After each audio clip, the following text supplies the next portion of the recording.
Hey everybody, it's your old pal Wood Doofus here, coming to you from the garage with some storage solution ideas. We all have things that we need, but not very often, and that is the perfect opportunity for a solution like this. I'm going to be using this storage solution idea to keep camping gear in and maybe other stuff from the shop that I don't need to use very often. And I've already made a few here. I'm gonna make a couple more over here. And I'm gonna end up being able to hold 8 totes up on the ceiling out of the way, not bothering me at all. I've seen systems for sale like this on Amazon that cost $300, $400, $500. This costs very little money, and I'm gonna show you how to do it. For my system, I'm gonna be using the 27-gallon Home Depot totes. I think they have similar things for sale on Amazon. So all of my measurements are gonna be based on storing this on the ceiling on the wide dimension. I've already marked my lines on the ceiling. For this project, I need the center points of each of the 2x4 materials to be exactly 30 inches apart, and that works to fit the totes where they need to fit. Now you can probably see I messed up the lines at first and had to redo them. The most important thing to remember is that you want the distance from the base of your lines to be 30 inches and the distance between the end point of your lines to be 30 inches, and then you know it's going to slide in without kinking up. The material I'm going to be using for each support is very simple. It's just a 2.5-inch piece of 2x4. I cut 2 of these out of a 2x6 that I had sitting around. You can buy 2x3s, and then all you'll have to do is do cross cuts. Either way works. The other piece is just a 1x4 material. I had some repurposed 1x4, and it's just gonna sit centered on top of the 2x4 and then flip over and be like this on the ceiling.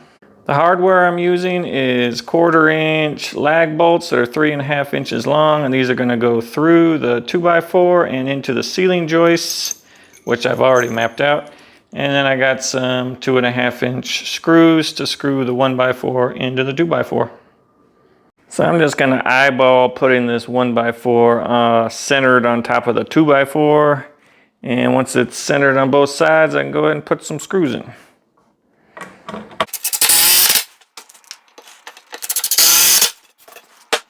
I forgot to mention that each of these pieces is exactly 40 inches long, a pretty simple measurement. That's sufficient to put 2 totes in along this rail on the wide dimension. When I found my ceiling joists, I measured them from the wall and found that the first one was 14.5 inches from the wall, and the second one was 39 inches from the wall. So now I'm good to get my speed square somewhere. Here it is. And mark those lines and find the center, which should be at 1 3/4, which is right here. And now the cross point is where I'm going to drill my holes.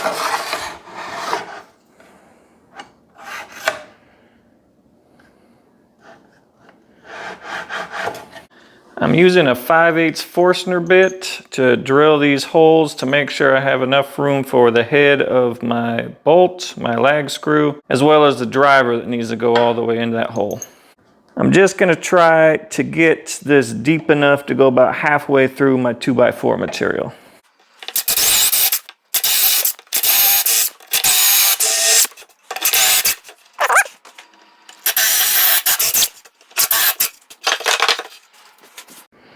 I need to drill a pilot hole for those lag screws so it doesn't split my 2x4, so I had to rig this system up with 2 extenders to make sure I can get all the way into that hole and through the other side.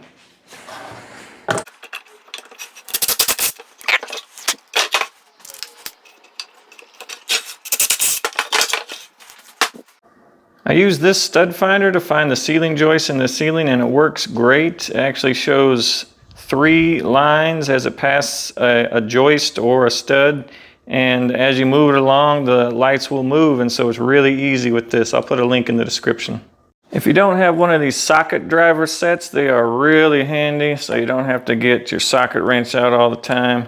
I'll try to put a link in the description if you want to buy one.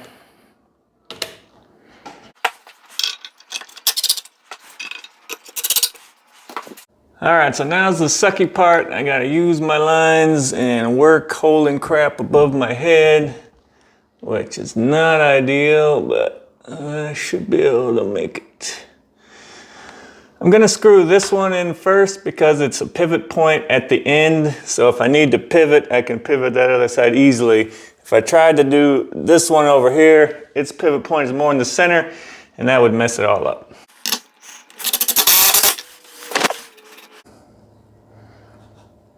Uh-oh.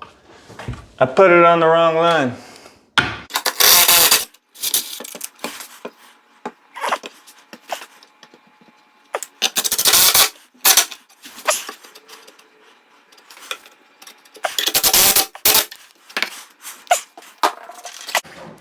All right, so it's time for the moment of truth to see if everything fits and nothing binds or falls off.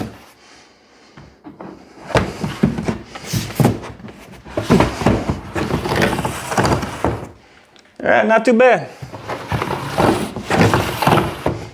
Definitely workable.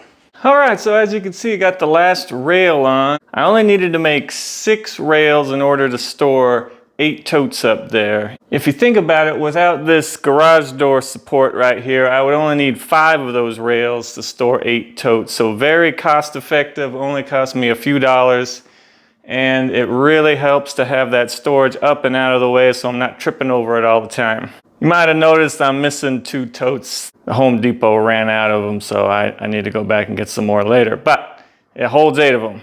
Anyway, thanks for watching. Please consider subscribing. If you haven't, check out all the links in the description and click through. It really helps me out. Otherwise, as always, don't be afraid to be a doofus. Bye.